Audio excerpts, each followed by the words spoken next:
ভালো লাগছে।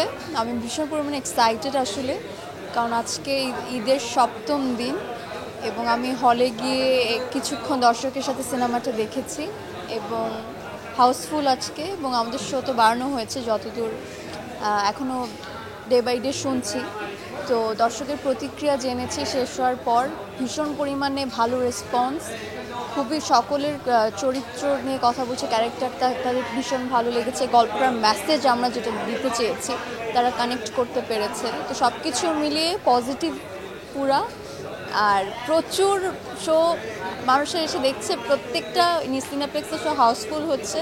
So as a artist হিসাবে এতটুকু আসলে আমার চাওয়া ছিল। তো দারুণভাবে কাটছে ঈদ।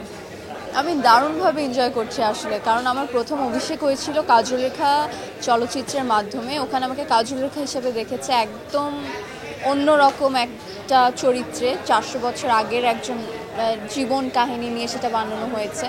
আর ওখান থেকে এই প্রজন্মের গল্প, একদম একটা এই জেনারেশনের একটা মিডিল ক্লাস ফ্যামিলি থেকে একটা মেয়ে বিলং করে যার বাবা নেই, লাইফে অনেক হ্যাসেল আসে, সেটা উতরিয়ে কীভাবে জীবন সহজ করা সম্ভব, আরও অনেক কিছু আছে। এই মুহূর্তে তো সব কিছু বলে দেওয়া আসলে সম্ভব না। তো এই ক্যারেক্টারটা করতে আমার প্রচুর ভালো লেগেছে, কারণ দর্শক আমাকে নতুনভাবে দেখতে পাচ্ছে, নীলচক্রের রাইমা হয়ে আমাকে দেখতে পাচ্ছে। এবং এই 7 দিন যাবৎ এসে আমি অনেকবার দর্শকের সাথে বসে আমি সিনেমাটা দেখেছি, এবং এখনও অবধি দর্শক আমার চরিত্র নিয়ে, আমি যেটা করেছি রাইমা চরিত্রের কাজ, ভীষণ ভালো বলছে। মানে আমি যতটুকু কাজ করেছি এতটা প্রশংসা পাওয়ার যোগ্যতা আমি রাখি কিনা আমি আসলে জানি না, কিন্তু আমি নিজেকে অনেক লাকি মনে করি যে আমি দর্শকের সেই স্থানে পৌঁছাতে পেরেছি যে তারা খুব পাগলামি করে, সেটা আমার দেখতে খুব ভালো লাগে।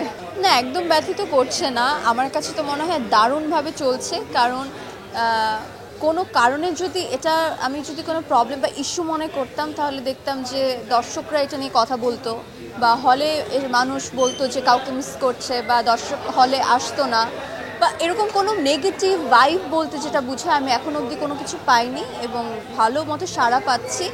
আর আমার মনে হয় যে প্রমোশনের দিক থেকে যতটুকু এতদিন অবধি এগিয়েছে, দারুণভাবে এগোচ্ছে, আমার কাছে কমতি মনে হচ্ছে না।